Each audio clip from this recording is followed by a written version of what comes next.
put in all your efforts or as much effort as possible into not putting yourself in positions where you may actually commit a crime.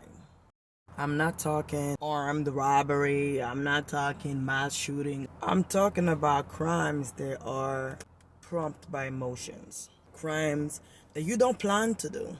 Clearly, you're not gonna purposely leave your house saying to yourself, I'm gonna go to this place and I'm gonna beat her the fuck up and I'm gonna stab him and I'm gonna shoot this place we're not talking about those, because that's not even what I can relate to.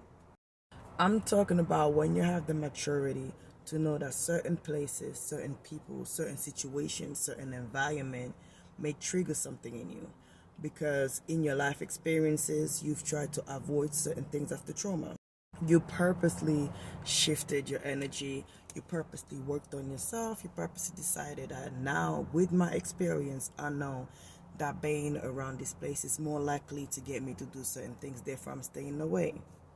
And this can be very much so about religion as well, or any spiritual direction that you take in. You're like, yo, listen, I have to seek God, because without God, this environment will get me to do something, or that person will get me to get there.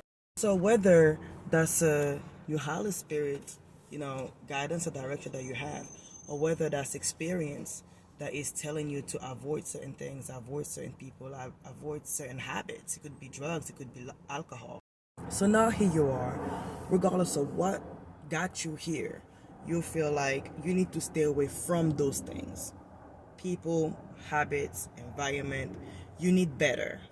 Having the maturity to recognize things that are not good for you, to recognize things that will get you to a place that you have no business being at. You say, stop. I don't want this for myself. I don't want to be around it because I don't want to get to that place. Yet sometimes it will still feel like no matter how hard you put your effort and you do not want to commit something that would cost you your freedom, you do not want to be part of anything that is chaotic to you. Now, as a born again Christian, I'm going to tell you to stay prayed up. Life will try you. Life would put you in places where you may very well risk your freedom. Depending on how deep your trauma is, you may not actually care about losing your freedom either. Because trauma will tell you, these people got me so fucked up, that may be worth my life in jail. As for your health, of course, as a born-again Christian, I will remind you that, Jesus is our temple, our body is our temple, so we're supposed to treat it with the utmost care. So be mindful. Y'all already know the devil is busy. The devil knows us very well, and he knows what to do to get us to a certain place. And the more Christian we are, the more it's trying to break us. That's why the people that are not into God, honestly, doesn't have as many battles as some others, because why do I have to spend time with you? You're already not in him. So for me to make this video for y'all, I'm also making this video for me, because I'm gonna be honest with you. There are a couple of situations that really got me thinking I may have to die for this. Like, I may really have to catch this case. There's only so much as humans we can do. There is only so much as humans we can report. But again, as a born-again Christian, I have to take a moment to remind y'all that our thought process doesn't come from God, that our thought process is heavily rooted in trauma, and that we need to stay prayed up.